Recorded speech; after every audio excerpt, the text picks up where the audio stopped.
নমস্কার বন্ধুরা, আজকের এই ভিডিওতে আমরা এমন একটা বিষয় নিয়ে কথা বলবো যা আমাদের প্রতিদিনের জীবনের সাথে জড়িয়ে আছে। আমরা প্রায়শই 10, 20 বা 50 টাকাকে খুব একটা গুরুত্ব দিই না। মনে করি এই সামান্য টাকায় আর কীই বা হবে।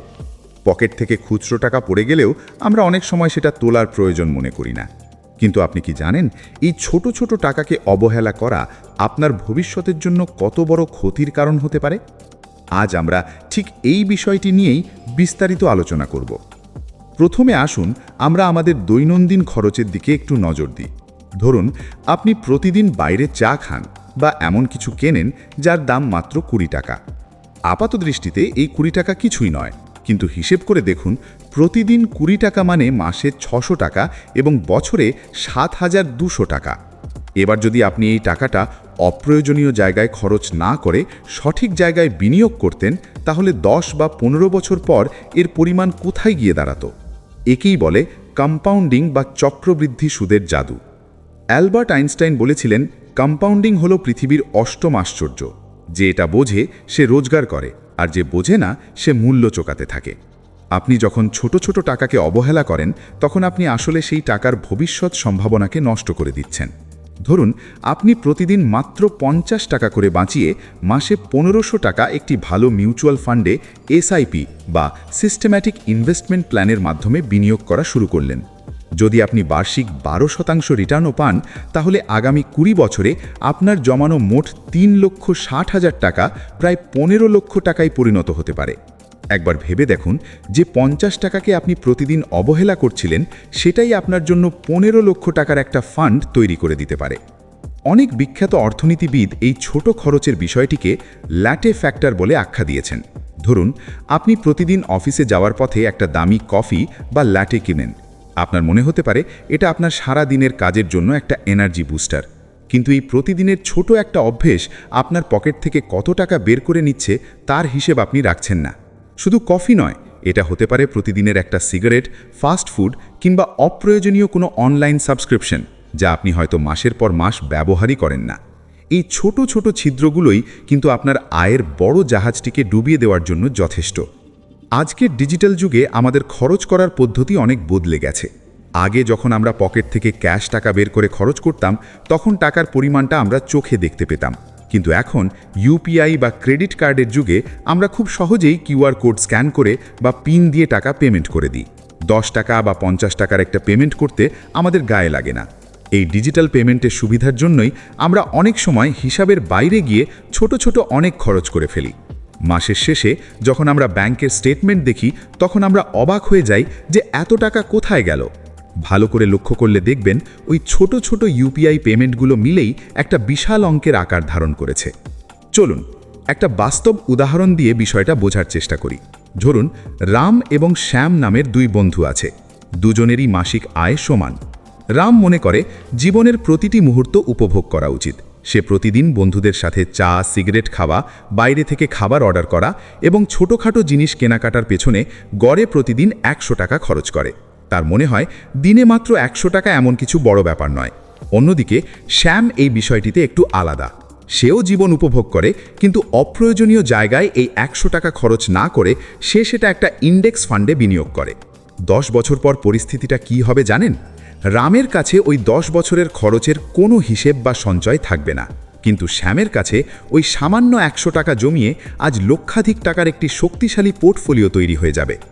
রাম হয়তো 10 বছর পর ভাববে, আমার টাকাগুলো কোথায় গেল? আর শ্যাম আর্থিক স্বাধীনতার দিকে এক ধাপ এগিয়ে যাবে। আমাদের অনেকের মধ্যেই একটা ভ্রান্ত ধারণা আছে যে বিনিয়োগ করার জন্য অনেক বড় অঙ্কের টাকার প্রয়োজন হয়।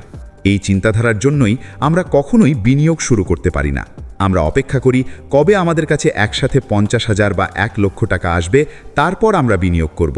কিন্তু বাস্তব হলো, বড় টাকা একদিনে আসে না। ছোট ছোট সঞ্চয়ই একদিন বড় আকার ধারণ করে। আপনি যদি আজ ছোট টাকাকে সম্মান করতে না শেখেন, তাহলে বড় টাকা কখনোই আপনার কাছে আসবে না। টাকার একটি নিজস্ব মনস্তত্ত্ব আছে। আপনি যখন ছোট টাকাকে অবহেলা করেন, তখন আপনার সাবকনশিয়াস মাইন্ড বা অবচেতন মনে এই বার্তা যায় যে আপনি টাকার মূল্য বোঝেন না। এর ফলে আপনার মধ্যে অযথা খরচ করার প্রবণতা বৃদ্ধি পায়। আপনি হয়তো খেয়ালও করবেন না কিভাবে আপনার মাসের আয় চোখের নিমেষে শেষ হয়ে যাচ্ছে। অন্যদিকে আপনি যখন ছোট ছোট টাকাকে গুরুত্ব দিতে শুরু করবেন, তখন আপনার মধ্যে একটা শৃঙ্খলা বা ডিসিপ্লিন তৈরি হবে। এই ডিসিপ্লিনই আপনাকে ভবিষ্যতের বড় আর্থিক বিপদ থেকে রক্ষা করবে। আরেকটা বড় কারণ হলো মুদ্রাস্ফীতি বা ইনফ্লেশন। আপনি যদি ভাবেন যে ছোট টাকা আপনি ক্যাশ হিসেবে আলমারিতে জমিয়ে রাখছেন, তাহলেও কিন্তু আপনি বড় ক্ষতির সম্মুখীন হচ্ছেন। আজকের 100 টাকার যা মূল্য, 5 বছর পর সেই 100 টাকার মূল্য অনেক কমে যাবে। তাই ছোট টাকাকে শুধু অবহেলা না করাটাই যথেষ্ট নয়, সেই টাকাকে সঠিক জায়গায় কাজে লাগানোটাও অত্যন্ত জরুরি। আপনার জমানো ছোট টাকাকে এমন জায়গায় বিনিয়োগ করতে হবে যেখান থেকে রিটার্ন অন্তত মুদ্রাস্ফীতির হারকে টেক্কা দিতে পারে।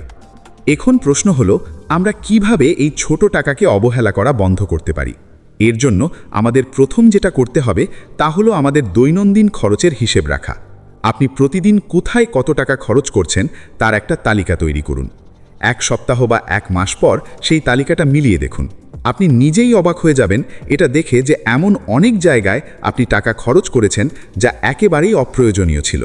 ওই ছোট ছোট অপ্রয়োজনীয় খরচগুলো বন্ধ করলেই আপনি আপনার সঞ্চয়ের প্রথম ধাপ পার করে ফেলবেন। দ্বিতীয়ত, সঞ্চয় করার জন্য মাসের শেষ পর্যন্ত অপেক্ষা করবেন না। ওয়ারেন বাফেট বলেছিলেন, খরচ করার পর যা অবশিষ্ট থাকে তা সঞ্চয় করবেন না, বরং সঞ্চয় করার পর যা অবশিষ্ট থাকে তা খরচ করুন। অর্থাৎ মাসের শুরুতে যখন আপনার হাতে টাকা আসবে, তখনই আপনার সামর্থ্য অনুযায়ী একটা ছোট্ট অঙ্ক সরিয়ে রাখুন। সেটা হতে পারে মাত্র 500 বা 1000 টাকা। এই টাকাটা আপনি এমন জায়গায় বিনিয়োগ করুন যেখান থেকে আপনি চাইলেই সহজে টাকাটা তুলে নিতে পারবেন না।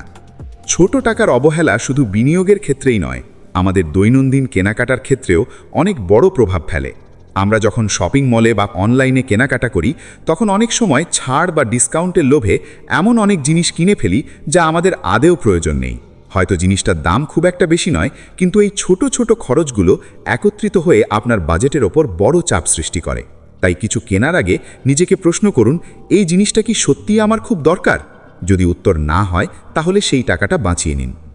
জীবনে যে কোনো মুহূর্তে জরুরি অবস্থা আসতে পারে। সেটা কোনো শারীরিক অসুস্থতা হতে পারে বা হঠাৎ করে চাকরি চলে যেতে পারে। এই ধরনের পরিস্থিতিতে আপনার জমানো ছোট ছোট টাকাই আপনার সবচেয়ে বড় ভরসা হয়ে দাঁড়াবে।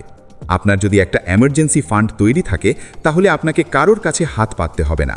আর এই এমার্জেন্সি ফান্ড একদিনে তৈরি হয় না, তিল তিল করে জমানো ছোট ছোট টাকা দিয়েই এই ফান্ড গড়ে ওঠে।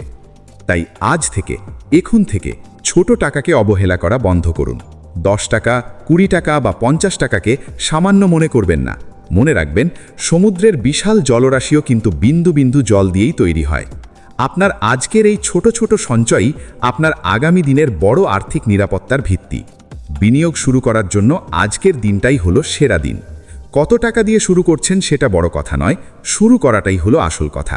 তাই নিজের আর্থিক ভবিষ্যতের দায়িত্ব আজই নিজের হাতে তুলে নিন এবং ছোট টাকার মূল্য বুঝতে শিখুন। ধন্যবাদ।